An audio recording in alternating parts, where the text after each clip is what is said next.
Whoa, day. Malik और जो newly engaged couple थे और वो एक सुंदर सी लेक के किनारे डेट पर आए हुए थे। तभी अचानक से वहां पर एक बंदा मॉन्स्टर ट्रक लेकर फिशिंग करने के लिए आ जाता है, जिसको देखकर मलिक अकड़ कर उसको जाने को बोलता है, क्योंकि वो जोई के साथ थोड़ी सी प्राइवेसी चाहता था। पर इस बात से उस आदमी को इतना ज्यादा गुस्सा आ गया था कि उसने भरकर मलिक के मुंह पर घुसंड मार दिया था। अब आगे चलकर उन दोनों के बीच में WWE का मैच हो पाता, उससे पहले ही मलिक की गाड़ी के अंदर दो जुड़वा डीमन आ जाते हैं, जिनके पास हवा को कंट्रोल करने की पावर थी। तो वो डीमन सबसे पहले तो मलिक की कार के टायर्स को ब्लास्ट करते हैं, जिसके अगले ही पल उन डीमंस ने मॉन्स्टर ट्रक के टायर को भी ब्लास्ट कर दिया था। वो ब्लास्ट इतना ज्यादा बड़ा था कि मॉन्स्टर ट्रक के नीचे दबने से मलिक और साथ ही उस दूसरे आदमी की दर्दनाक मौत हो गई थी। तब वो दोनों जुड़वा डीमन उन दोनों की बॉडी को जाकर पोजेस कर लेते हैं और जोई ये देखकर बहुत जोर से चिल्लाकर भगती है। अब वैसे ही इस कहानी का सेकंड पार्ट है और मैं इसके फर्स्ट पार्ट को पहले ही एक्सप्लेन करके चैनल पर डाल चुका हूँ। उसका लिंक आपको पिन कमेंट या तो डिस्क्रिप्शन में मिल जाएगा। तो जिसने भी उस पार्ट को नहीं देखा है जाके देखो यार, सच में स्टोरी काफी ज्यादा इंटरेस्टिंग है। और मैं दावे के साथ कह सकता हूँ कि जिसने भी इसके फर्स्ट पार्ट को देख लिया वो इसके सेकंड पार्ट को देखे बिना तो रह ही नहीं पाएगा। वहीं लकी जैसे तैसे पुलिस वालों की चपेट से छूट चुका था और अभी अपने बार में वापस आने के बाद वो शेरिल डॉसन नाम की एक लड़की के मिसिंग पोस्टर को देख रहा था। शेरिल असल में पहले लकी के बार में ही बारटेंडर का काम करा करती थी, लेकिन पिछले 1 महीने से उसके बारे में किसी को कोई खबर नहीं थी। वहीं हब जब अपने घर में पहुंचता है तो वहां पर किटी सो रही होती है, लेकिन उसके हाथ में अभी भी डीमन कल्चर की एक किताब थी, जिसको और ज्यादा ध्यान से देखने पर हब को उसमें इन्वर्टेड पेंटाग्राम के बारे में पता चलता है। उसको 5 तरह के अलग अलग एलिमेंटल डीमंस मिलकर बनाते थे, जिनके पास वाटर, अर्थ, फायर, इलेक्ट्रिसिटी और साथ ही स्पिरिट की पावर होती थी। अब अगर देखा जाए तो वाटर, अर्थ और इलेक्ट्रिसिटी डीमन को तो हब हरा चुका है, पर अभी भी स्पिरिट और फायर डीमन बचे हुए हैं। कुछ सोचते हुए हब तब उन लोकेशंस को मार्क करता है जहां पर उसने अब तक डीमन का सामना करा था, और डीमंस ने उन जगहों पर सैक्रिफाइसेस भी दिए थे। इसके बाद जब उन सभी लोकेशंस पर एक धागा बांधा जाता है तो सारी लोकेशन मिलकर सच में एक इन्वर्टेड पेंटाग्राम बना रही थी। इसके साथ ही कहानी वहां पर से 9 साल पहले मिच पर जाती है। ये वो समय था जब उसने अपनी नई नई बेकरी खोली थी और वो एक सिंगल मॉम थी, क्योंकि उसके पति ने उसको छोड़ दिया था। बेकरी को खोलने की वजह से वो उस दिन काफी ज्यादा खुश होती है, पर तभी अचानक से उसको पता चलता है कि उसके बेटे बेंजी ने सांस लेना बंद कर दिया था। उसका चेकअप करवाने पर रिपोर्ट्स में कैंसर आया था और अगर जल्दी ही कुछ भी नहीं करा जाता तो मिच का छोटा बेटा बेंजी मारा जाता। पर कैंसर के इलाज के लिए मिच को एक बहुत अच्छे खासे अमाउंट की जरूरत थी, पर ना तो उसके पास इतनी सेविंग्स थी और ना ही उसे कहीं से लोन मिल रहा था। इसीलिए अभी वो अपने महंगे से महंगे सामान को भी काफी सस्ते में बेच देती है, जिससे लगभग उसका घर खाली हो चुका था। पर क्योंकि इलाज के पैसे अभी भी पूरे नहीं हुए थे, इसलिए आज रात वो ऑनलाइन कोई ऐसी जगह ढूंढ रही थी जहां पर वो अपनी किडनी सेल कर सके। तभी ऑनलाइन उसको पोटो गोल्ड कंपनी का एडवर्टाइजमेंट दिखाई देता है, जिस पर क्लिक करते ही अपने आप ही उसके बारे में सारी डिटेल पोटो गोल्ड कंपनी के फॉर्म में फिल हो गई थी। अभी के लिए तो उसकी एप्लीकेशन सबमिट हो गई थी और अगले ही दिन उसके घर के बाहर एक वैन आकर रुकती है। उस वैन में से अली नाम का एक आदमी उतरकर उसके घर पर आता है, जो कि उसको अपना नाम कॉस्मो भी बता रहा था।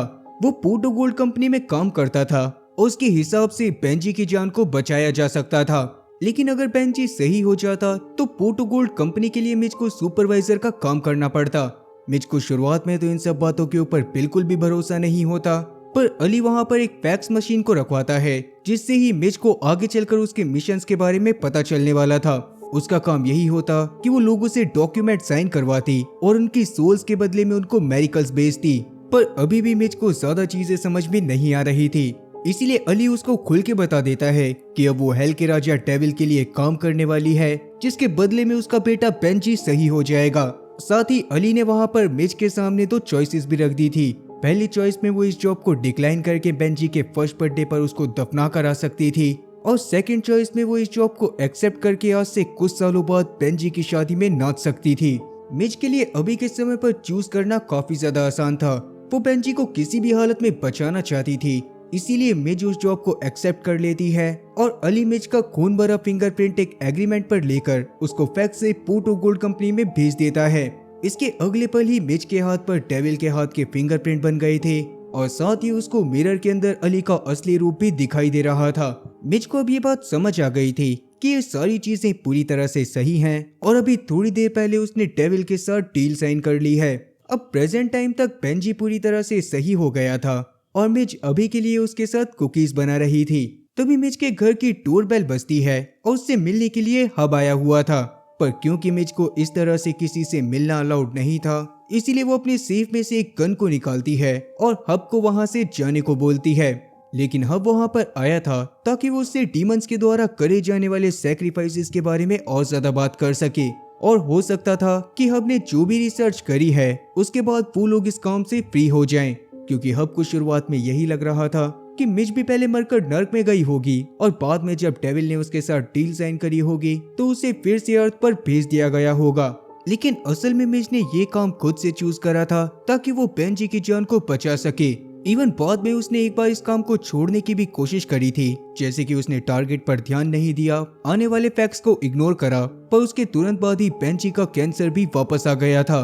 और उसी दिन से मिज को ये बात तो समझ आ गई थी कि अगर उसे बेंजी को सही रखना है तो उसे इस काम को कंटिन्यू करते रहना पड़ेगा। यही रीजन था कि वो इस काम को छोड़ने की उम्मीद को छोड़ चुकी थी।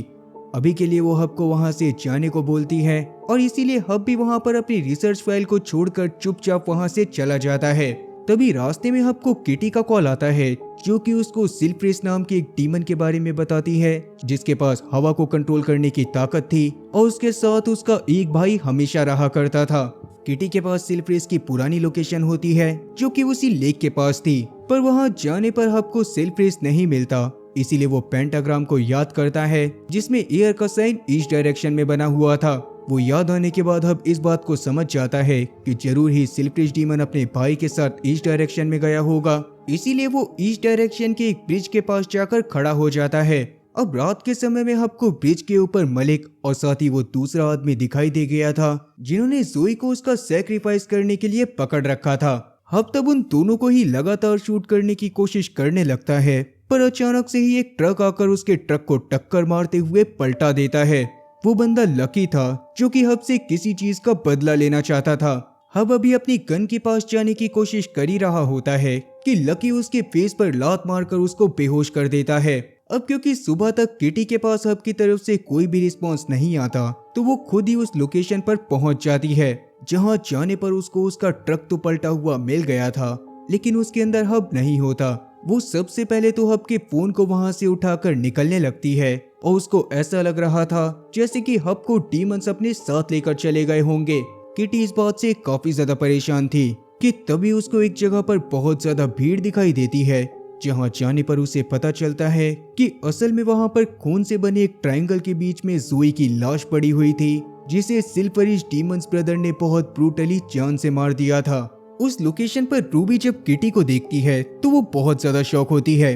किटी भी अभी थोड़ा सा घबराई हुई थी, इसीलिए वो रूबी से कोई भी बात नहीं करना चाहती थी, पर रूबी को इससे किटी के ऊपर भी शक होने लगता है। लेकिन किटी वहां पर काम का बहाना बनाकर तुरंत निकल जाती है। वहीं हब को लकी ने हब के गराज में बांधकर ही रखा हुआ था। मिज भी काफी देर से हब को कॉल करने की कोशिश कर रही थी क्योंकि अब उसको हब की बातों पर भरोसा था, पर बेहोश होने की वजह से हब उससे भी बात नहीं कर पाया था। असल में मैरियन ने जब से लकी को हब की वजह से छोड़ दिया था तब से लकी को बिल्कुल भी अच्छा नहीं लग रहा था और वो हब को टॉर्चर करके उससे उसके एक गुनाह को रिकॉर्ड करवाना चाहता था। लकी वीडियो को चालू करने के बाद हब को बहुत बुरी तरह से टॉर्चर करना चालू कर देता है, जिस दौरान उसने हथौड़े से हब के हाथ को भी तोड़ दिया था। वीडियो में लकी ये बात भी बताता है कि हाँ ये सच्चाई है कि उसने हब को मारने की कोशिश करी थी, पर उसका रीजन ये था कि पहले खुद हब ने लकी को जान से मारने की कोशिश करी थी। अब इसके साथ ही कहानी वहां से 1 महीने पहले लकी के बार में आती है।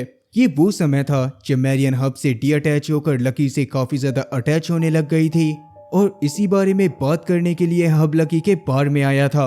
वहां पर ही शेरिल नाम की वो लड़की भी काम करा करती थी, जिसके सामने ही हब लकी को मैरियन से दूर रहने को कहता है और इसी बात पर लकी और हब की बहुत गंदी बहसबाजी हो जाती है। पर इस बात से लकी को भी गुस्सा आया था और उसने अपने एक साथी से हब को बहुत देर तक पिटवाने के बाद उसको बार के बाहर फेंकवा दिया था। पर हब का गुस्सा भी इस बात से और ज्यादा भड़क पड़ता है और वो काफी ज्यादा नशे करने के बाद लकी को जान से मारने का ही डिसाइड कर लेता है। वो रात के समय में एक गन लेकर लकी के बार में घुस गया था और जैसे ही उसे लकी दिखाई देता है वैसे ही वो लकी को शूट कर देता है। पर लकी को शूट करने के बाद जब वो लकी के पास गया था तब उसको पता चला था कि उसने लकी के धोखे में शेरिल को गोली मार दी है और ये गलती भी हब से बस इसी वजह से हुई थी क्योंकि शेरिल ने उस समय पर लकी की टोपी पहन रखी थी। हब उस समय पर शेरिल को बचाने की कोशिश तो कर रहा था पर उस समय तक शेरिल का काफी ज्यादा ब्लड लॉस ऑलरेडी हो चुका था, जिसके तुरंत बाद ही वो हब के सामने अपना दम तोड़ देती है। हब इससे काफी ज्यादा परेशान हो गया था पर क्योंकि वो किसी भी हालत में फंसना नहीं चाहता था इसीलिए वो शेरिल की डेड बॉडी को अपने साथ अपने घर की तरफ लेकर जाने लगता है और उसी दौरान लकी ने उसको ऐसा करते हुए देख लिया था। पर लकी ने हब को देखा है, इस बारे में हब को कोई भी आइडिया नहीं होता। वो चुपचाप बस अपने घर के पीछे जाता है और वहाँ एक कब्र बनाकर वो शेरिल की बॉडी को वहीं पर दफना देता है। हब का यही गुनाह होता है कि उसको नर्क में जाना पड़ा था और लकी भी इसी बारे में वीडियो में कन्फेस कराना चाहता था। पर हब इतना बेवकूफ नहीं होता कि वो इस बारे में वीडियो में कन्फेस करे और वो उल्टा लकी को चिढ़ाने लगता है। वहीं रूबी अचानक से मैरियन को कॉल करके उससे पूछती है कि वो ब्रिगिस की मौत के टाइम पर कहां पर थी। अब वैसे तो मैरियन ने उसको झूठ बोला था पर रूबी के पास हम लोग एक फोटो को देख पाते हैं जिसमें हार्डवेयर शॉप के अंदर ही हब और मैरियन आग लगने से पहले साफ साफ दिखाई दे रहे थे। हब को तो उस समय पर यही लग रहा था कि सीसीटीवी फुटेज आग में जलकर बर्बाद हो जाएंगी, पर किस्मत से वो सारी सीसीटीवी फुटेज बच गई थी। और मैरियन को भी इस बारे में समझ आ गया था कि रूबी के हाथ में ब्रिजिस की मौत से रिलेटेड कोई ना कोई सबूत तो लग चुका है। वहीं हब के घर में अचानक से सिल्फ्रिज डीमन ब्रदर आ जाते हैं जो कि हब के नर्क से जिंदा होकर वापस आने की वजह से उसे अपने लिए खतरा मान रहे थे और इसीलिए वो उसको जान से मारने के लिए ही वहां पर आए थे। लकी को जैसे ही बाहर से आवाज आती है वैसे ही वो उन डीमंस को देखने के लिए जाता है। हब उसको लगातार फोन कर रहा था कि उसे उन डीमंस के सामने नहीं जाना चाहिए, पर लकी उनकी वार्निंग को अनसुना करके उनके सामने चला जाता है, जिसके रिजल्ट में उन डीमंस ने उसको बहुत बुरी तरह से उठाकर फेंक दिया था। और लकी जब गुस्से में उनके ऊपर गोलियां भी चला रहा था तो उन गोलियों का भी उनके ऊपर कोई असर हो ही नहीं रहा था। लकी की तो इससे फट के 4 से 64 हो जाती है और उसको वहां से अपनी जान बचाकर भागने के अलावा कोई रास्ता दिखाई ही नहीं देता। अब सिल्फ्रिज ब्रदर ने हब की तरफ जाना चालू कर दिया था पर वो उस तक पहुंच पाते उससे पहले ही हब अपने टूटे हुए हाथ को जैसे तैसे हथकड़ियों से बाहर निकालता है और बाद में वो जल्दी से एक शॉटगन उठाकर एक डीमन की खोपड़ी खोल देता है। पर जल्दी ही उसकी शॉटगन की गोलियां खत्म हो गई थी और जल्दी ही दूसरा डीमन भी उस तक आने वाला था। पर डीमन के उस तक आने से पहले वो जैसे तैसे एक चेनसो को उठाकर चलाता है और डीमन के उसके पास आते ही वो चेनसो को उसके सर के आर पार कर देता है, जिससे सिल्फ्रिज डीमन ब्रदर पूरी तरह से खत्म हो जाते हैं और उनकी बॉडी में आग लग जाती है। आगे चलकर जब किटी घर पर वापस आती है तो वो हब को जिंदा देखकर काफी ज्यादा खुश होती है। उस समय पर हब किटी को शेरिल की मौत के बारे में सच्चाई बताना चाहता था पर वो उसको कुछ बता पाता उससे पहले ही किड और मैरियन वहां पर आ जाते हैं। तब हब उन्हें वहां से जाने को बोलता है क्योंकि वो खून से पूरा भीगा पड़ा था और ऐसे में वो केट के सामने नहीं आना चाहता था। पर केट को तो मैरियन ने ऑलरेडी सारी सच्चाई बता दी थी और केट भी वहां पर सिर्फ इसीलिए आया था ताकि हब को सारी चीजें अकेले फेस ना करनी पड़े और वो लोग भी उसकी कुछ ना कुछ मदद कर पाएं। तब हब केट और मैरियन के सामने आता है, जिसको देखने के बाद तो वो दोनों एक बार को काफी ज्यादा डर गए थे, पर अगले ही पल वो दोनों नॉर्मल हो जाते हैं और मैरियन हब को रूबी के कॉल के बारे में बताती है। और तब हब भी इस बारे में समझ गया था कि जरूर ही रूबी के पास उनके खिलाफ कोई ना कोई सबूत तो जरूर होगा और इसी वजह से वो उनके ऊपर इतना ज्यादा शक कर रही थी। अभी के लिए मैरियन ने डिसाइड करा था कि वो सारे के सारे मिलकर हब की मदद करेंगे ताकि वो पहले तो इस डेविल के काम को खत्म कर दे और बाद में वो अपनी नॉर्मल लाइफ पर ध्यान दे सके। केट भी तब उनकी ही टीम में काम करना चाहता था, इसीलिए हब केट को अपने साथ गराज में लेकर चला जाता है, जहां जाने के बाद जब केट मॉन्स्टर की डेड बॉडी को भी देखता है तब भी उसको बिल्कुल भी डर नहीं लगता और बाद में वो किटी के साथ उन दोनों ही डेड बॉडी को ठिकाने लगाने के लिए चला जाता है।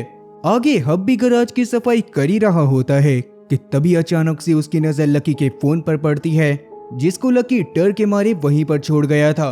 उसको देखते ही हब मैरियन की नजरों से बचकर उस फोन को तोड़ देता है, क्योंकि लकी ने उसमें हब को टॉर्चर करने की वीडियो रिकॉर्ड कर रखी थी, जिसमें हब ने शेरिल के बारे में भी बात करी थी और हब किसी भी हालत में नहीं चाहता था कि शेरिल के बारे में मैरियन को पता चले।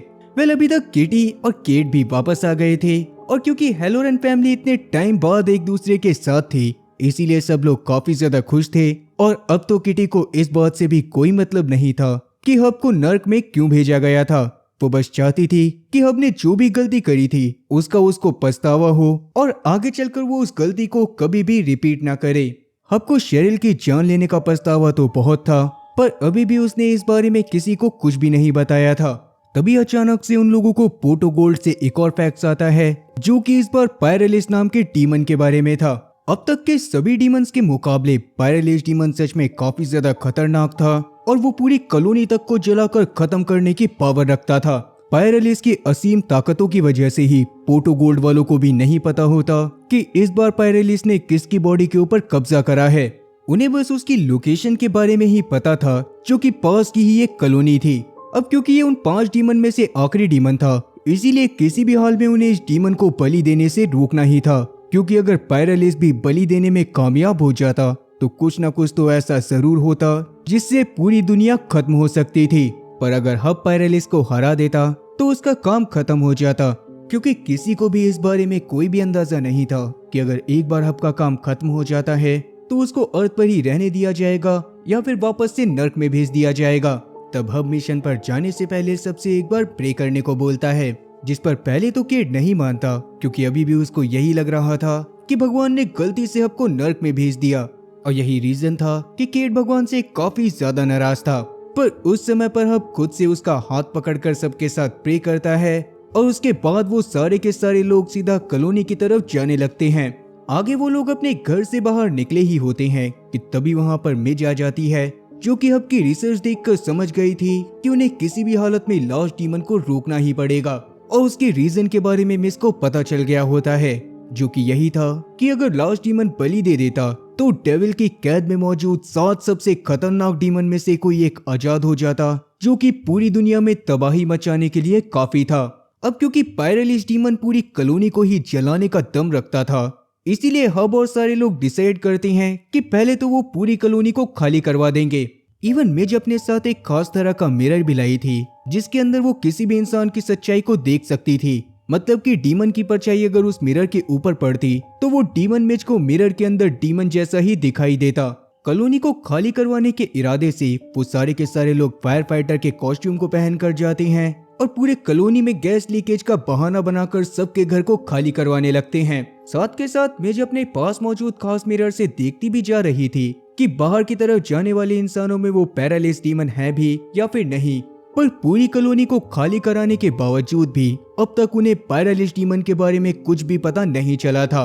कॉलोनी के एक घर में सिर्फ एक ही बंदा मौजूद होता है जिसने अपने घर को नहीं खोला था, और जब जब भी वो लोग उसके घर पर जाकर उसको बाहर निकालने की कोशिश कर रहे थे तो वो उल्टा उनकी तरफ गोलियां चला रहा था। हालांकि उस बूढ़े आदमी के अंदर भी पैरालिस डीमन नहीं होता, बल्कि वो बस मेंटली इल था। तब मैरियन एक सीक्रेट बात को रिवील करती है कि एक समय पर किटी ने उस बूढ़े आदमी को डेट भी करा था। अब हब और किटी ने जैसे तैसे प्लान बनाकर उस बूढ़े आदमी को भी घर से बाहर निकाल लिया था, लेकिन उसके बावजूद अभी भी उन्हें समझ में नहीं आ रहा होता कि आखिरकार वो पैरालिस डीमन किसके अंदर है। तभी मिज की नजर अचानक से एक घर के अंदर एक बच्चे पर पड़ती है, जिसको देखने के बाद वो चुपचाप उसको बाहर चलने के लिए बोल रही थी।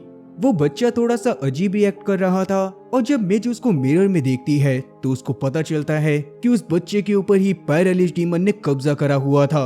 असल में जब एक शाम में वो बच्चा पार्क में खेल रहा था तभी पैरालिस डीमन ने उसके पास आकर उसको पोजेस कर लिया था और तब से ही वो बच्चा पैरालिस डीमन की चपेट में था। प्रेजेंट टाइम में मिज ने उस बच्चे को गन पॉइंट पर ले तो लिया था, पर जैसे ही उसके मन में एक बार को बेंजी का ख्याल आता है तो वो उस बच्चे को जान से नहीं मार पाती। इसी बात का फायदा उठाते हुए पैरालिस डीमन जमीन के अंदर ही एक बहुत बड़ा ट्रायंगल बना देता है, जिसके बाद वो पूरा का पूरा घर उसी ट्रायंगल के अंदर समा गया था। मतलब कि अगर साफ शब्दों में बात करी जाए तो उस स्पाइरलिश डीमन ने ही मिज की बलि चढ़ा दी थी और अपने सैक्रिफाइस को कंप्लीट कर दिया था। ये देखने के बाद तो पूरी हेलोरन फैमिली का दिल दहल उठा था। तब हब बहुत मुश्किल से घर पर जाने के बाद किटी और मैरियन को संभालता है, पर दूसरी तरफ हम लोग लकी को हब के लिए एक नई मुसीबत खड़ा करते हुए देख पाते हैं। उसने रूबी के पास जाकर उसको उस समय की फोटोज दिखा दी थी जब हब और साथ ही किटी ने फादर रॉन की जान ली थी, और क्योंकि लकी मैरियन को किसी भी हालत में वापस पाना चाहता था, इसीलिए वो रूबी से ये झूठ भी बोल रहा था कि मैरियन को हब ने अपने कंट्रोल में ले रखा है और हब ने ही ये सारे के सारे मर्डर करे हैं। अब वैसे तो रूबी को इन सब चीजों के बारे में कोई भी आइडिया नहीं होता, पर हाँ ये बात तो कहीं ना कहीं सच्चाई थी कि वो हब को ब्रिजेस की मौत का जिम्मेदार मानती थी और वो ब्रिजेस के मर्डर के जुर्म में तो उसको जरूर गिरफ्तार करना चाहती थी। और अब लकी की गवाही को सुनने के बाद रूबी को ये बात भी लगने लग गई थी कि हब शायद किसी न किसी कल्ट का हिस्सा है। वहीं हब और उसकी फैमिली को लग रहा था कि शायद अब दुनिया सच में खत्म हो जाएगी, इसीलिए वो साथ में बैठकर लास्ट टाइम गाना गाते हैं। और जब उनका मूड थोड़ा सा सही होता है तो मैरियन हब को एक बार फिर से अपने साथ चांस देती है।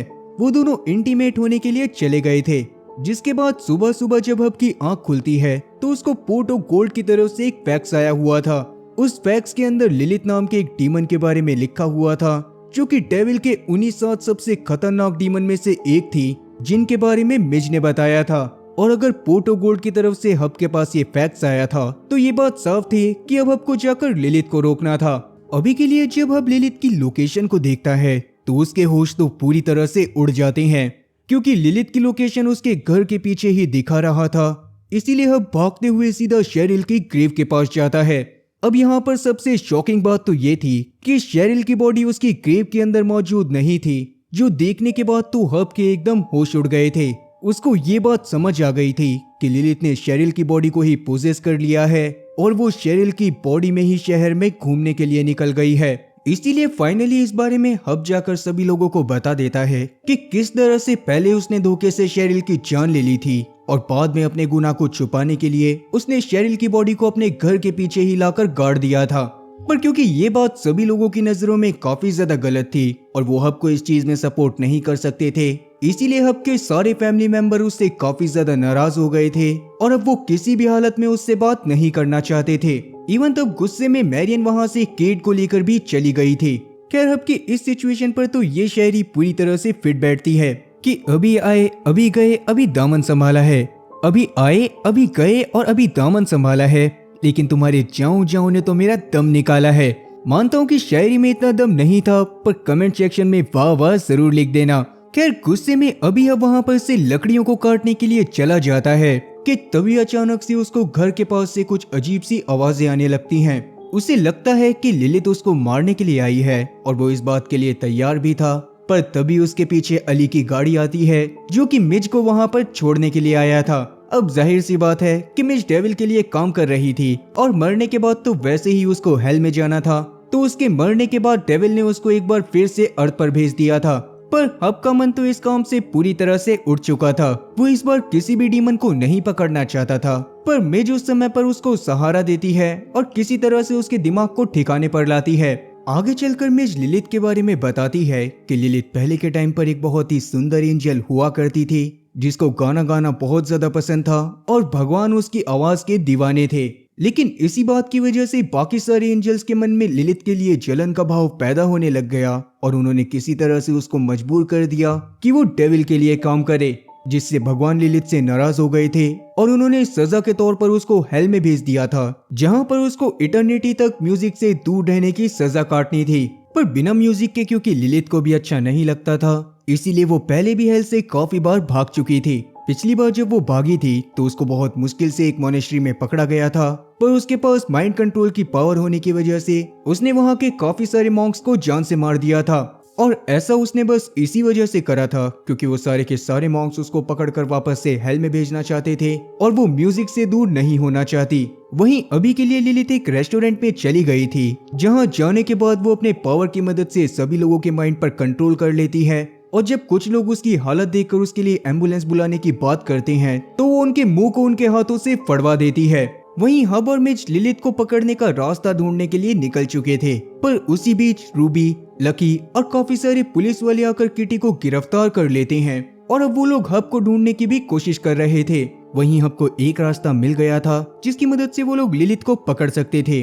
असल में जिस मोनेस्ट्री की फोटो थोड़ी देर पहले मिच ने हब को दिखाई थी, उसकी जमीन पर भी कुछ अजीब से मार्क्स बने हुए थे जो कि उसी इन्वर्टेड पेंटाग्राम के सिंबल की तरह थे, और इसीलिए अगर वो उन्हीं सिंबल को बनाकर उन्हें जमीन पर इन्वर्टेड पेंटाग्राम की फॉर्म में रख देते तो लिलिथ के उस इन्वर्टेड पेंटाग्राम के अंदर जाते ही उन सिंबल को शो करने पर वो वहां से निकल ही नहीं पाती। और हब वहां पर लिलिथ को एक खास फ्रीक्वेंसी के साउंड की मदद से बुलाने वाला था, क्योंकि लिलिथ को म्यूजिक पसंद था और उस खास फ्रीक्वेंसी को वही सुन सकती थी। खैर अब उन सभी सिंबल्स को कुछ कैन्स में रखने के बाद वो उसे इन्वर्टेड पेंटाग्राम की फॉर्म में अरेंज कर देते हैं और बाद में उन सभी सिंबल को झाड़ियों से ढक देते हैं। आगे हब जैसे ही म्यूजिक बजाना चालू करता है वैसे ही उस म्यूजिक की फ्रीक्वेंसी की वजह से लिलिथ उससे अट्रैक्ट होती है और सीधा हब के पास आ जाती है। मिच उस समय पर छुपी हुई थी और उसका काम ये था कि लिलिथ के उस पेंटाग्राम फॉर्म के बीच में आते ही वो सभी सिंबल्स को शो कर दे। वहीं पुलिस स्टेशन में रूबी ने अब तक मैरियन और केट को पकड़ लिया होता है और अब वो मैरियन के जरिए हब को भी पकड़ना चाहती थी। मैरियन वहां पर रूबी को काफी बार समझाने की कोशिश कर रही थी कि हब ने जिन भी इंसानों को मारा है वो असल में डीमन से पोजेस हो गए थे, पर रूबी को तो उसकी बात पर कहाँ ही भरोसा होता। वो मैरियन को ब्लैकमेल करती है कि अगर वो हब को नहीं बुलाएगी तो वो लोग केट को भी हब, मैरियन और किटी का खून में साथ देने के जुर्म में गिरफ्तार कर लेंगे। लकी भी वहां पर मौजूद था जो कि लगातार मैरियन और केट को वापस से अपनी तरफ करने की कोशिश कर रहा था, जिससे केट को गुस्सा आ जाने की वजह से वो लकी को बहुत बुरी तरह से सुनाकर वहां से चला जाता है। मैरियन को भी ना चाहते हुए रूबी की बात माननी पड़ गई थी और उसने हब को बार में मिलने के लिए एक वॉइस मेल छोड़ दिया था। अब तक पूरे शहर में शेरिल के जिंदा होने के बारे में भी खबर फैल गई थी, जो जब रूबी के कानों में पड़ती है तो रूबी काफी ज्यादा शॉक होती है। साथ ही जब उसको ये बात पता चलती है कि एक रेस्टोरेंट में काफी सारे लोगों ने बुरी तरह से अपने मुंह को फाड़कर अपनी जान ले ली है, तो वो इस बात से भी काफी ज्यादा दंग रह गई थी। जब वो वहां पर जाने के लिए निकल रही थी तब भी किटी उसको समझाने की कोशिश करती है कि ये सारा किया कराया डीमंस का है, पर रूबी अभी भी उसकी बात पर भरोसा करने को तैयार ही नहीं थी। वहीं दूसरी तरफ लिलिथ जब से हब के सामने आई थी तब से वो उसको बहुत बुरी तरह से उठा कर फेंक रही थी, पर किस्मत से एक समय ऐसा आता है जब हब और मिच के प्लान के अकॉर्डिंग लिलिथ उस पेंटाग्राम के बीच में आ गई थी। तब मौका देखते ही मिच भी सभी सिंबल्स को शो कर देती है, जिससे लिलिथ उसी जगह पर ट्रैप हो जाती है। वो वहां से बाहर नहीं निकल सकती थी और ये देखने के बाद तो लिलिथ के भी पूरी तरह से होश उड़ गए थे। पर लिलिथ के पास यहाँ से बाहर निकलने का एक और रास्ता था। वो हब को ही समझाती है कि अगर हब उसको वहां से जाने देगा तो बदले में वो शेरिल को जिंदा कर देगी, जिससे हब ने कभी शेरिल को मारा ही नहीं होगा और वो मरने के बाद नर्क भी नहीं जाएगा। और जाहिर सी बात है कि अगर वो नर्क नहीं जाएगा तो वो डेविल की कैद से भी फ्री हो जाएगा। शुरू में तो हब को इस बात पर भरोसा ही नहीं होता।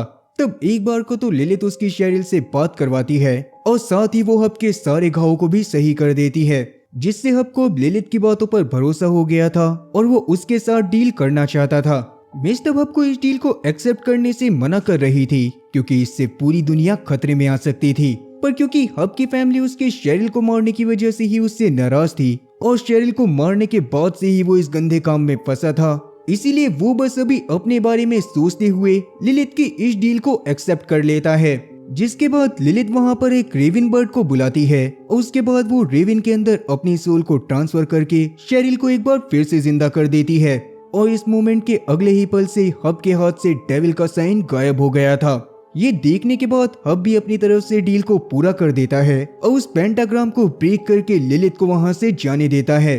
अब वैसे तो हब का डेविल से कोई भी लेना देना नहीं था, पर अभी जो उसने कांड करा था वो मिच को बिल्कुल भी पसंद नहीं आता और वो हब को बहुत बुरी तरह से सुनाने लगती है। पर हब अभी उसकी बात को नहीं सुनता और उसको श्योरिटी देता है कि वो लिलिथ को पकड़ने का भी कोई ना कोई रास्ता तो ढूंढ ही लेगा। इसके बाद वो जैसे ही मैरियन के वॉइस मेल को सुनता है वैसे ही वो उससे मिलने के लिए बार में चला जाता है, जहां जाने के बाद उसने अपने हर एक फैमिली मेंबर को सारी बात खुलकर बता दी थी और अब वो उनसे माफी की उम्मीद कर रहा था। पर क्योंकि उसने लिलिथ को खुला छोड़कर एक बहुत बड़ी गलती कर दी थी, इसीलिए मैरियन उस पर और ज्यादा गुस्सा करने लगती है। पर उतने में ही रूबी वहां पर आकर हब को अरेस्ट कर लेती है, लेकिन हब को तो इन सारी चीजों की अभी बिल्कुल भी टेंशन नहीं थी। वो मैरियन को थोड़े समय के लिए उसका वेट करने को बोलता है, पर मैरियन उसकी ऐसी बातें सुनकर रोती हुई ऊपर अपने रूम में चली जाती है। पर मैरियन की किस्मत इतनी ज्यादा खराब होती है कि ऊपर जाने पर उसकी मुलाकात वहां पर उसी रेविन बर्ड से होती है जिसके ऊपर लिलिथ ने कब्जा करा था। और अब लिलिथ ने उस रेविन बर्ड की बॉडी को छोड़कर सीधा मैरियन की बॉडी को ही पोजेस कर लिया था, जिसके बारे में अभी किसी को भी पता नहीं होता। लकी ने भी नीचे अभी शेरिल को जिंदा देखा था, जो देखने के बाद तो उसका दिमाग पूरी तरह से हिल चुका होता है। इसीलिए वो मैरियन से इस बारे में ऊपर बात करने के लिए आता है। पर लिलिथ वहां पर लकी की बकवास को सुनना ही नहीं चाहती थी, इसीलिए वो उसको अपने कंट्रोल में लेकर उसके ही हाथ से उसके जबड़े को पड़वाकर उसकी जान ले लेती है। खैर उसने नीचे जाकर वहां पर मौजूद बाकी सभी लोगों को भी अपने कंट्रोल में ले लिया था और हब भी उस समय पर वहां पर मौजूद होता है। हबी ऐसा था जो कि लिलिथ के कंट्रोल से बाहर था और वो अपने आसपास का नजारा देखने के बाद दंग रह गया था। लिलिथ असल में हब को अपनी टीम में करना चाहती थी ताकि वो आगे चलकर डेविल से लड़ाई करे और उसको लड़ाई में हरा सके।